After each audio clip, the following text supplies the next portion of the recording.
Vamos calcular esse limite. Inicialmente, nós observamos que quando x tende a menos infinito, x2 mais 8x mais 3 tende a mais infinito e a raiz quadrada de x2 mais 8x mais 3 também vai tender a mais infinito. Analogamente, quando x tende a menos infinito, x2 mais 4x mais 3 tende a mais infinito, e essa raiz, então, nos dá que essa expressão vai tender a mais infinito. Então, nós temos, quando x tende a menos infinito, duas quantidades subtraídas, cujo comportamento nos dá que essa primeira raiz tende a mais infinito, a segunda também tende a mais infinito, e, portanto, como elas estão subtraídas, nós temos uma indeterminação. Algo que tende a mais infinito subtraído de algo que tende a mais infinito. Então, nós não sabemos o que é que isso pode ser. Então, aqui, o procedimento mais natural seria a gente tentar retirar essas raízes. E nós sabemos que, tratando de raiz quadrada, a forma de se fazer isso é multiplicar pelo conjugado. Por exemplo, se eu tiver uma expressão do tipo raiz de A menos raiz de B, eu posso escrever isso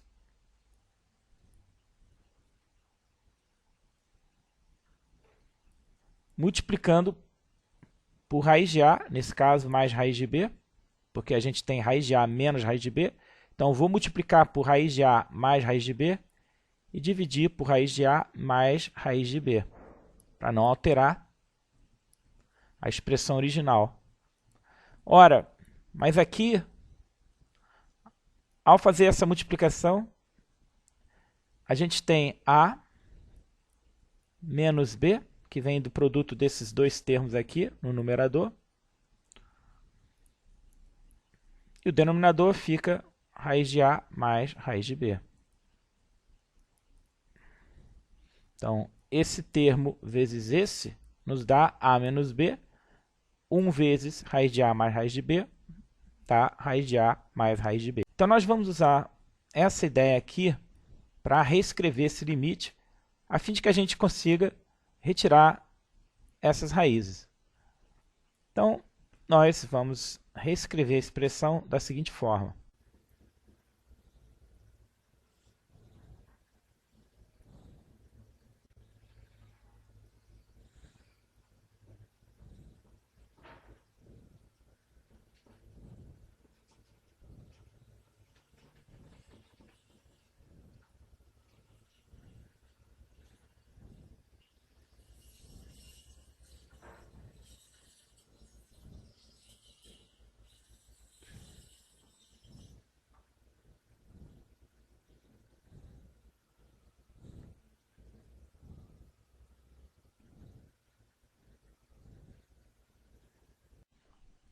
Então, aqui, a expressão original, essas duas raízes subtraídas, nós multiplicamos pelo conjugado dela, ou seja, as duas raízes somadas, e dividimos pela mesma quantidade para que não se altere a expressão original.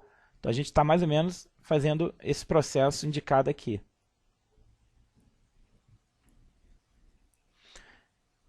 Então, prosseguindo, então, essa parte aqui, multiplicada por essa, nos dá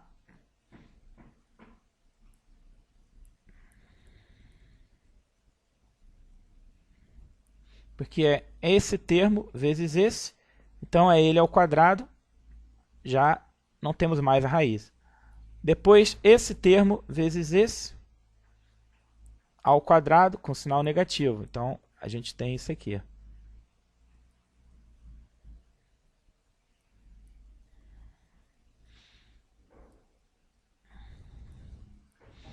E aqui a gente tem 1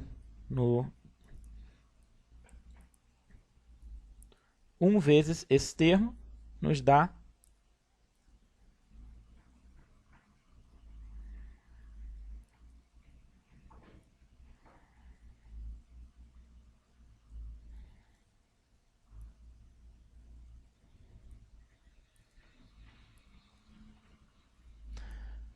Nota que quando a gente está fazendo esse produto no numerador, na verdade, a gente tem esse termo aqui, raiz de x2 mais 8x mais 3 vezes raiz de x2 mais 8x mais 3. Dá isso aqui.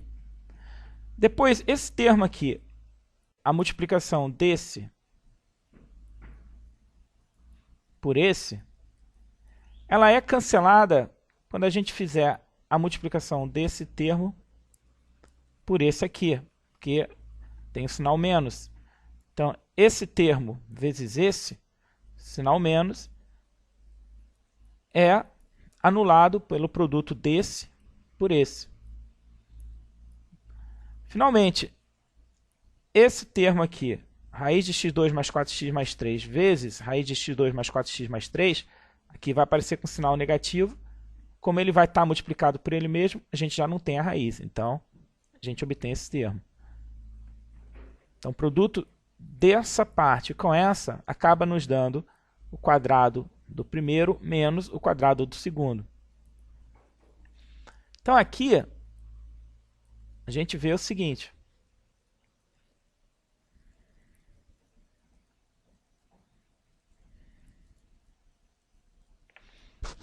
Esse numerador, a gente tem x2 mais 8x mais 3 menos x2 menos 4x menos 3. Então, a gente pode simplificar. Ficaremos então com 8x menos 4x. Então, o numerador resulta igual a 4x. E o denominador fica como está.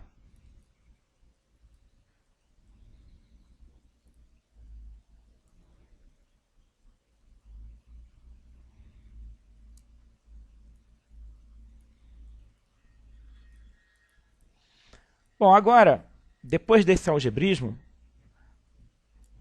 o que a gente deveria fazer é testar se a gente consegue calcular o limite, ou seja, se a gente não tem mais a indeterminação original. Aqui a gente vê que quando x tende a menos infinito, o numerador ele vai tender a menos infinito.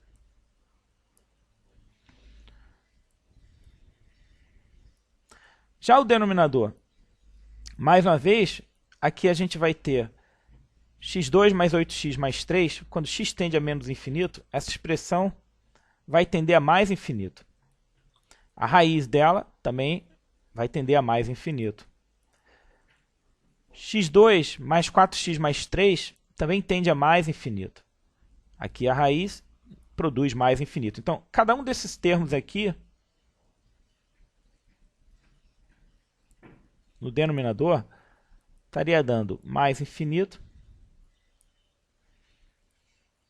Só que agora, como o sinal é positivo, você tem duas quantidades que tendem a infinito somadas. Ou seja, o denominador agora, ele também tende a mais infinito. Então, a gente tem, nessa expressão escrita nessa forma, quando x tende a menos infinito, o numerador tende a menos infinito e o denominador a mais infinito. Ou seja, continuamos a ter uma indeterminação, porque uma quantidade que tende a menos infinito dividido por outra que tende a mais infinito continua indeterminada. Aqui não é o sinal que causa o problema. O fato de que uma quantidade em valor absoluto tendendo a infinito, dividido por outra que em valor absoluto tende também a infinito, isso gera uma indeterminação. A princípio, a gente não sabe o que é que pode produzir esse quociente de duas quantidades que em valor absoluto tendem a mais infinito. Então, aqui a gente ainda tem que continuar analisando essa expressão e tentando resolver eliminar, na verdade, essa indeterminação que ainda está presente aqui. Então, vamos continuar aqui em cima a questão. Então, a gente tem esse limite aqui.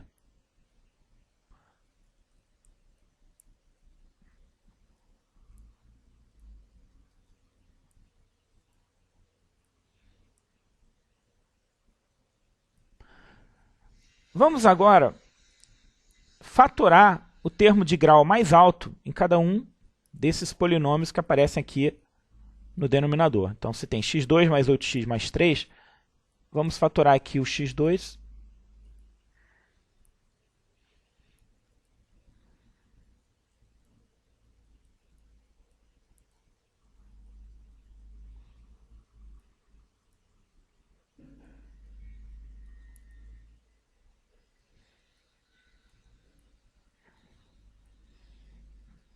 E façamos o mesmo no outro polinômio aqui presente na outra raiz.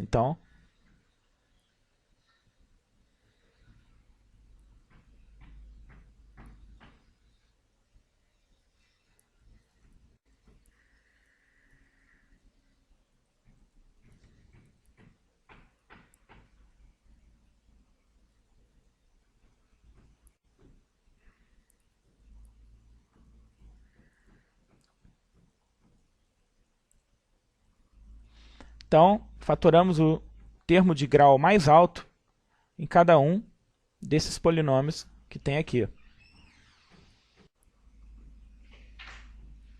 Então, prosseguindo aqui,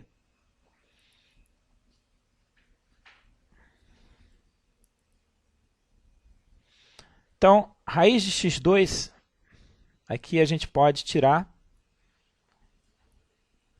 a rigor é módulo de x.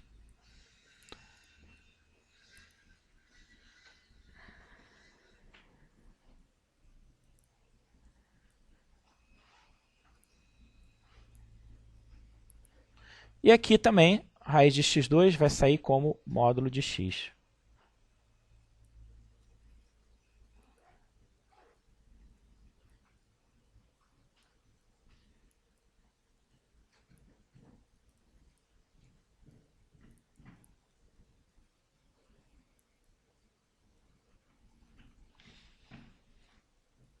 E agora, vamos colocar no denominador esse módulo de x em evidência.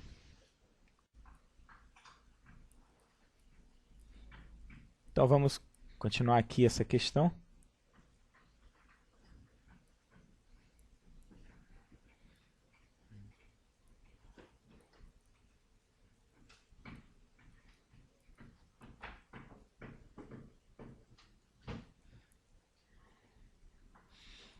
Então, aqui a gente deixa o módulo de x em evidência. Então, temos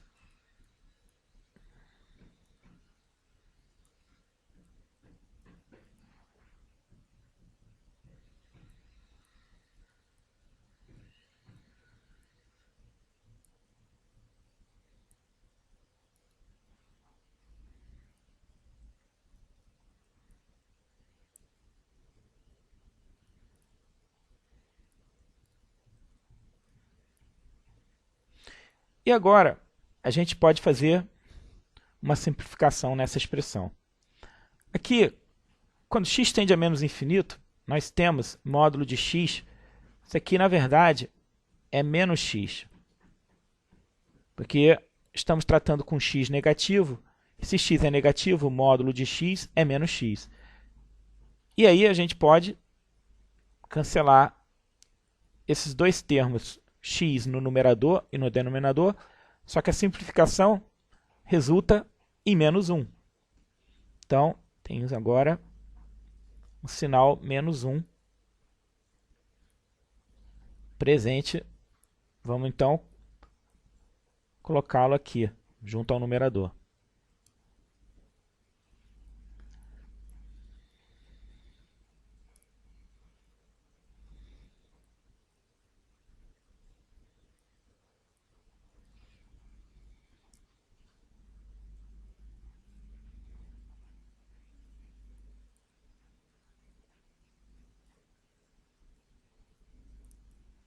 Então vamos, nessa forma, tentar calcular o limite. Quando x tende a menos infinito, 8 sobre x tende a zero, porque o denominador tendendo a infinito, sendo o numerador constante, isso aqui leva a expressão a zero. Analogamente, 3 sobre x2 vai tender a zero quando x tende a menos infinito. Idem para 4 sobre x e 3 sobre x2. Então, quando x tende a menos infinito, nós temos o numerador é constante, igual a menos 4. Essa primeira raiz, ela fica raiz de 1, porque esses dois termos aqui tendem a zero. Mais essa segunda raiz, também, quando x tende a menos infinito, esses dois termos aqui vão tender a zero e ela produz apenas raiz de 1, que é 1. Então a gente tem, numericamente, menos 4 sobre 2, que nos dá por resultado do limite o valor menos 2.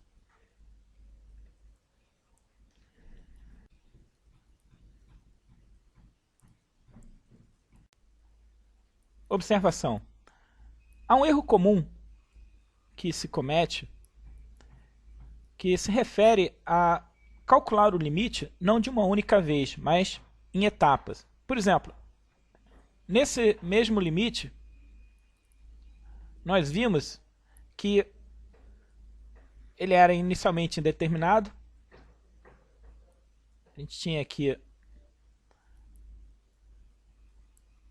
mais infinito. E essa outra raiz aqui também mais infinito. O que nos gera, então, a subtração de duas quantidades que tendem a infinito, o que é indeterminado a princípio. Então aqui, seguindo o procedimento que a gente fez, se nós fatorássemos x2 em cada um desses polinômios aqui, nós teríamos algo do tipo.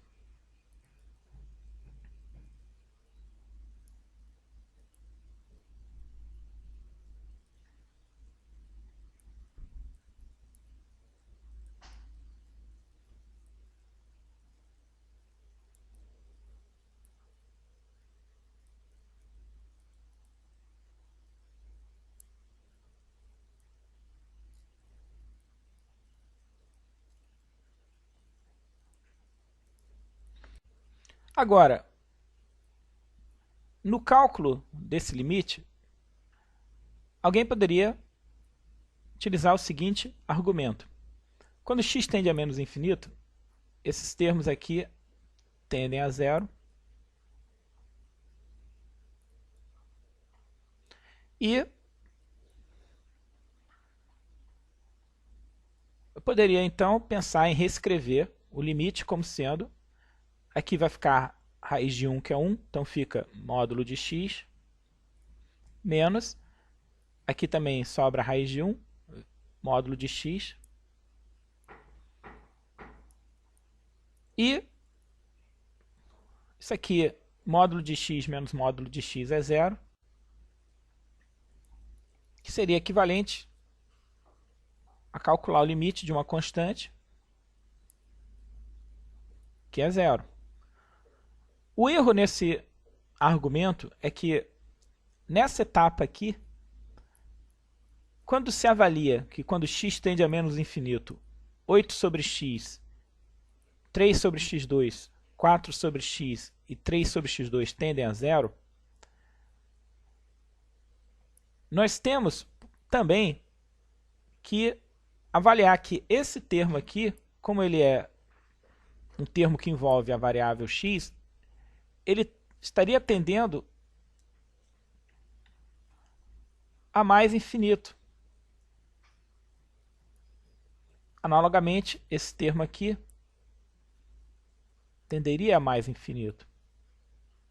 Então, quando x tende a menos infinito, eu continuo tendo mais infinito e aqui mais infinito subtraído, o que é indeterminado, ou seja,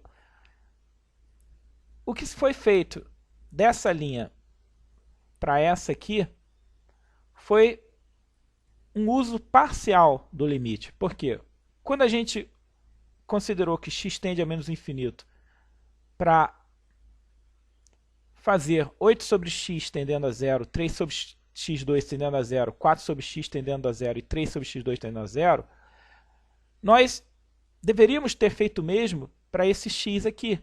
Mas não. Na passagem dessa linha para essa, nós usamos o limite parcialmente para calcular essas duas raízes e mantivemos a variável x presente aqui no módulo de x como se o limite não tivesse sido calculado para ela. E é isso que gera a inconsistência, porque fazendo isso, nós temos x menos x, o que numericamente é zero, e o limite de uma constante, no caso zero, dá zero. Ou seja, quando se calcula o limite,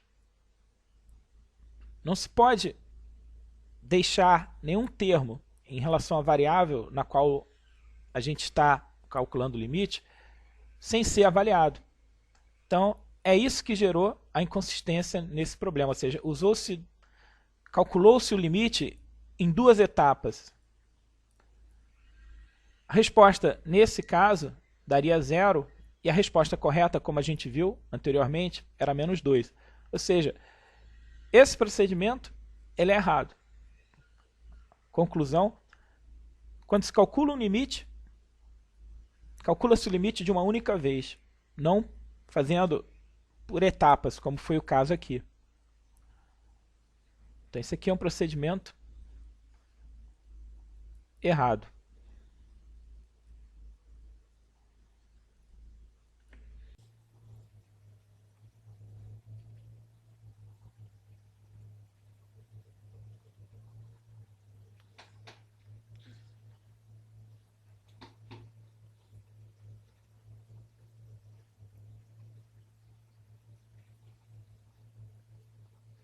Aqui, intuitivamente, o que nós estamos vendo é que, ao calcular um limite, deve-se fazê-lo de uma única vez, nunca por etapas.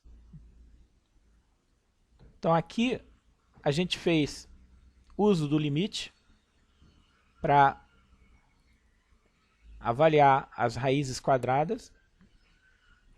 E aqui, uma vez que a gente tinha constante zero, a gente mais uma vez calcula o limite, ou seja, fizemos aqui duas vezes o cálculo do mesmo limite, o que é errado.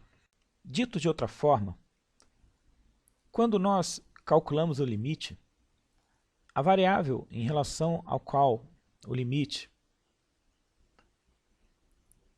está sendo calculado, ela assume valores, de modo que no processo final desse cálculo do limite, essa variável já não comparece.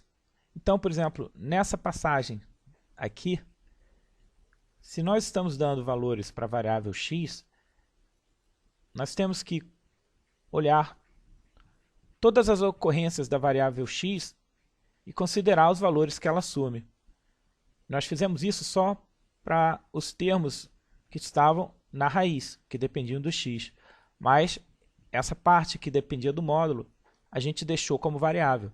Então, isso é um processo que não pode ser feito no cálculo de limite.